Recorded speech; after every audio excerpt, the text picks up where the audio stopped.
Howdy, howdy, and welcome back to my channel. I'm building out an expedition camper. Today we're going to take this big space here and we're going to turn it from this into this with a nice big 8-foot long storage box that also encompasses the starter battery in a nice enclosed housing and also a whole bunch of extra electrical components. That's going to give me a lot of great 12 to 24 volt charging as well as also 24 to 12 volt charging. So I have a really good interoperable system with multiple alternators and multiple battery systems. So let's get into it.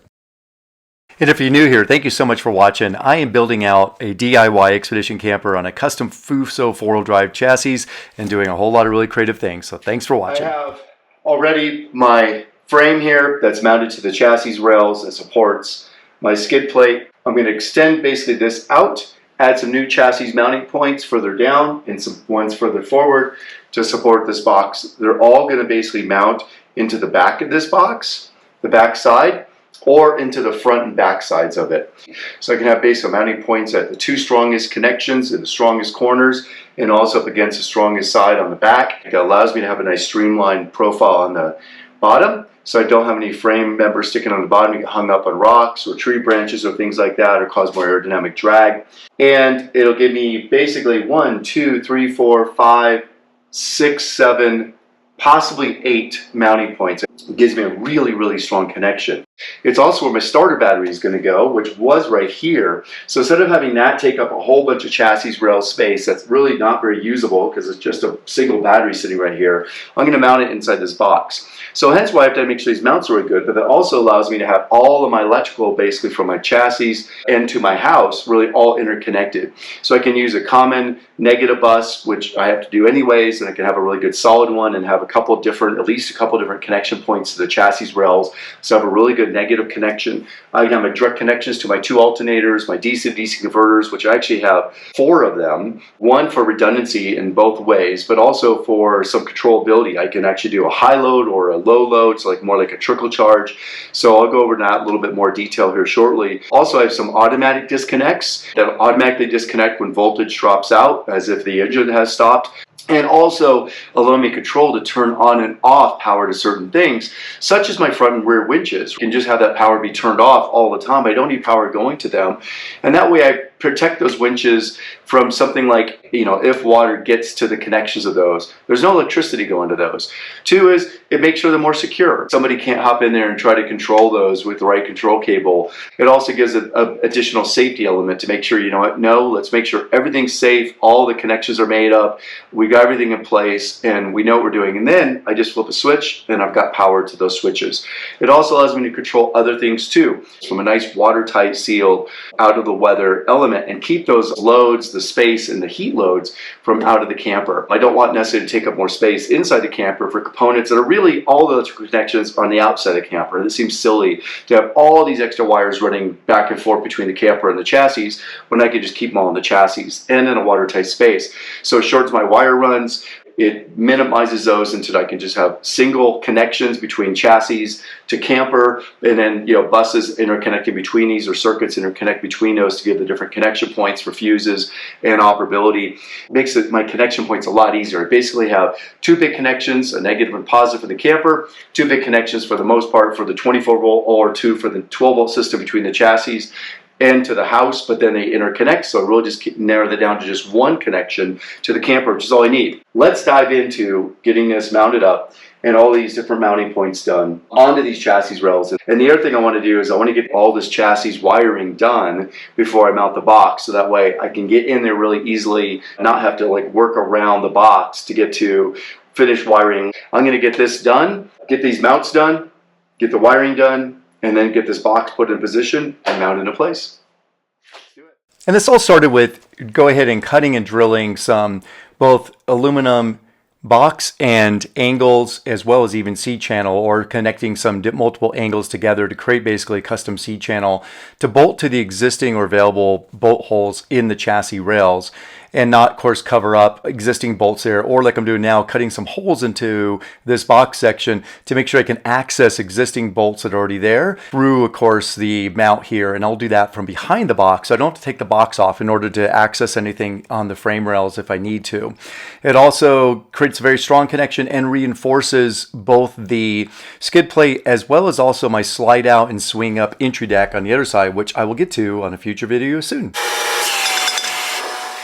Now that I have all my main electrical connections here all connected up, I want to go ahead and hook up the battery and hook the jumper cables up to the main electrical connections so I can test everything out and make sure it all works, that I've got good grounds and everything else. So that's what I'm going to do right now.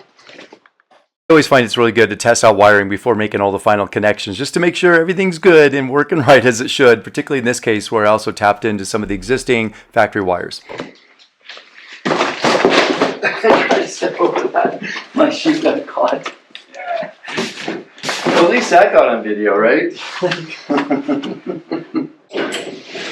Alright, it's working out. We have about almost an inch of space at the front, which really will taper down to, half an inch by the time that plate's on there, a little less. Let's go to basically where we're just about maybe slightly above the chassis rails. Yeah, I am right now. Well, probably just barely above. And we can always measure this relative to the camper, right? Because that should be equal to the chassis rails. This distance has got to be the same. Yeah. And so I said I want at least 2.5 inches. Right now we got 3.5.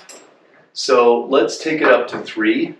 So 3 from the bottom of the camper to the top. Top, yeah. Oh, wow, that's where I always was. And it's got a curve, so I'm topped out on the jack. Are you? Oh, okay. Okay, I'm not quite there, but I'm probably about there too. And interesting enough, you're like 3.25, and I'm like 3. Well, what could be happening is, I know the back sits up a little bit higher, so it might be that, approach of getting this box in there, along with some of the other items that were also mounted on the chassis rail, like some of the other storage boxes that I mounted, was to actually use these motorcycle jacks. These are some pretty inexpensive motorcycle jacks that have something like 1,000-pound capacity that I got off Amazon. And they just crank up by hand, or you can also put a cordless driver and go ahead and drive them up that way just based on it with the socket.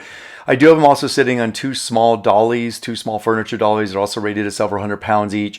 And this way, it could easily roll and raise this box into its final position.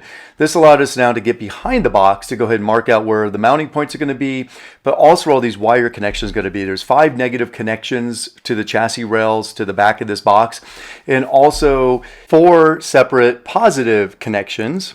One effectively from a high voltage fuse panel, one from the secondary alternator, and also at least one that goes to the rear winch, and then also another to the camper. And so by having all these at the back of the box, I'll show you how I did that with some lugs. This also, we could mark all that out by sliding this in and out, getting there behind there. And there's a little bit of a gap between really the chassis rails and the rear of the box. That's intentional in order to not just accommodate the mounts, but also the subframe and the pivots from that. I would rather this box actually be mounted to the subframe or the bottom of the camper, but I was a little worried about both the strength of mounting it to the bottom of the camper, and the subframe unfortunately did not extend far enough out to be able to do that. So I intentionally did leave a gap at the top of the box between that and the bottom of the camper, just to allow for any movement of that box. There shouldn't be any movement going down. The camper should always be going up with the way the subframe works, or up or away. But nonetheless, I wanted to allow some space there just to ensure that in the bottom of the box is still basically at or above the hub height of the wheels, which these are 37-inch tires. They're about roughly, call it 17 to 18 inches off the ground. So still a lot of clearance to the bottom of these boxes. And again, with no frame at the bottom of the boxes, all of the frame at the back or in the front and the rear corners, that also now makes sure that there's nothing in the bottom there to get hung up on dirt and gravel and everything else. So just go ahead and a little bit of work to get this all set up and get everything kind of all marked out, because those holes have to be in very precise locations, particularly for the wires, because those wire lugs don't, and those large wires, all these 2-aught wires, don't have a lot of room or flexibility. So everything's got to go right where it needs to be in its final place, and with those lugs come at the right angles. And also, so none of those lugs, of course, are touching each other, particularly, none of the positive and negatives are too close to each other. And by using these through hull connectors instead of running wires directly into the box, so the wire doesn't have to make a 90-degree turn into the box, another 90-degree turn once inside the box to finish its connections. Instead, it could just come right up parallel with the side of the box from the outside with the only watertight connection with these through hole connectors, and then again make just a nice parallel connection alongside the box to its final fuse or other point that's going to go to. This also not only keeps the wires from being able to fray or create a resistance point or potentially rub up against a sharp edge on a box or anything else. So this was my approach, and I think this worked out really, really well. It does require more smaller holes, but it reduces those big holes that you have to now try to figure out how to seal up with wires that you can never really fully seal up. And I wanted all these connections to be fairly high off the ground, so they're higher up at about the same level of the chassis rails where all these connections come in. And that way they are effectively, for the most part, out of any water crossings and things like that, even though that should not be a problem, but just want to make it as safe and secure as possible. So after drilling these holes, cleaning them up, it's then around mounting all these through hole connectors from the outside and then tightening them up on the little fittings, and also then hooking up the wires from the backside as we roll the box in, and then of course, finishing the wire on the inside. And these marine rated through hole connectors are good for about 500 amps continuous operation. They can support up to a 4-aught lug, and they also can be sealed to keep any water or other elements out. And they also have a really nice extension on the inside, which I'll show is a good benefit to keep the inside safe from any errant electrical connection. Okay, here we go. Just tell me roughly when to stop.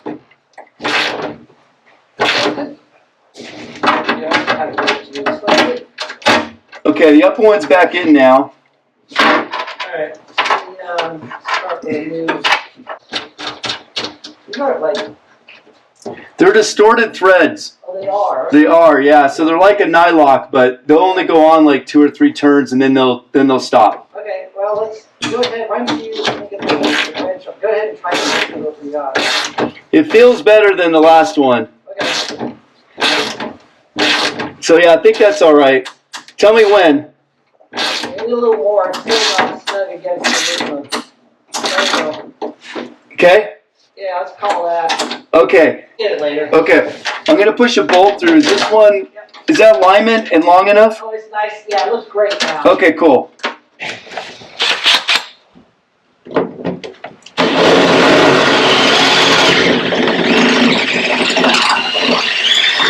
We're through. I'm going to do a quick deburr. Okay. Done. You do a quick vacuum.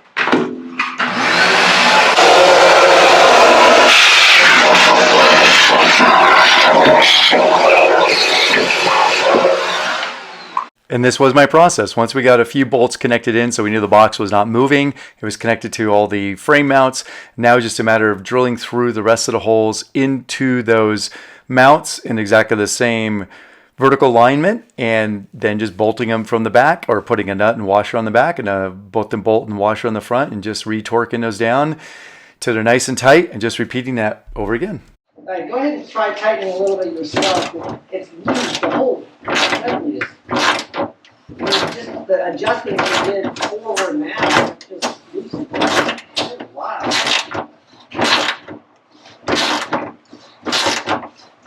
Yeah, it's a lot of movement. Yeah, it's not like we moved that way. Okay, I'm tightening now. Okay. Okay. Yeah, that's solid. Right on. Feels great. All right, we're good. Okay. Okay, awesome. That's great, John. Yeah, that is. And so there's a variety of you can see these vertical mounts along the back wall, which is really strong and solid. Plus, there is a mount on both the rear and the front corners to make it really extra solid there. And also there is a mount that I put in for the starter battery on the rear here of the box up in that upward angle. So that way it's in a really kind of unusable space because it's in that angled space of the box. So that's a great spot to fit the starter battery, upsized it, put a much better battery in there, and then of course wired that all into this system. And then here's what that box looks like effectively when it's in its final place. But really the key here is not just having all this incredible amount of additional storage from this box, having it be incredibly solid and also kind of fill in aerodynamically and visually on the side of the camper, but also providing at the front of this box 2 jumper post connections, which I have a disconnect on the inside just from a safety point of view, plus these 4 different DC to DC converters, both a kind of a high level and a low level converter for both the 12 to 24 volt as well as a 24 to 12 volt. And those also working automatically depending on the ignition position, if the alternator is running or not. That way they're also not conflicting with each other. So after getting the layout just right of not only all the components but also the wiring and connecting, interconnecting between all these different through-hole connectors, then it was a matter of making sure that this back panel was covered up with something that was non-conductive. So I went ahead and cut up some pieces of some expanded PVC as well as some HDPE that went over it and glued on some strips of some 1/2 inch 80/20 to be able to mount these two. So that way the HDPE can be actually removed, and that way the bolt heads can actually be accessed should they ever need to be accessed instead of just being buried behind some glued on panels. But the white expanded foam PVC is very non-conductive. It takes screws very well, so it can hold those components in there, but not having to have all those components that are mounted to it and their screws actually go through the box. Instead, they just go into this expanded foam and the HDPE that's over it. And the HDPE also takes screws and holds it very well, and also is fairly non-conductive. So this also makes sure that any wire or anything touches that box, it doesn't go ahead and short out to ground. And so that was a real nice little, call it, addition, and just cleans it up on the inside here as well from a safety point of view. So this was overall a really great project to be able to get not only this big storage box installed, but all the rest, which I'll showcase in an upcoming video. But here's what this overall looks like with all the different components installed. Most of all, the wiring already all now connected in and labeled and so forth, so that way you know exactly where everything is, and it all really works really well. There actually are disconnects for each of the camper and the alternators, as well as also from the winches, so that way those can all be operated manually as well as automatically. So this is all working great. There's a lot of benefits to this, and that one is I can just plug in a shore power and actually get the starter battery charged from that, as well as of course when I have the solar system running, the starter battery gets charged from that, and both alternators do charge the whole system. So coming up, I'm really excited to share more about my electrical and water systems, as well as installation of some of my appliances, and also the charging up of the Cruising Comfort 24 volt DC air conditioning system. Thanks so much for watching and subscribing. Look forward to sharing more of my future videos on this DIY expedition build.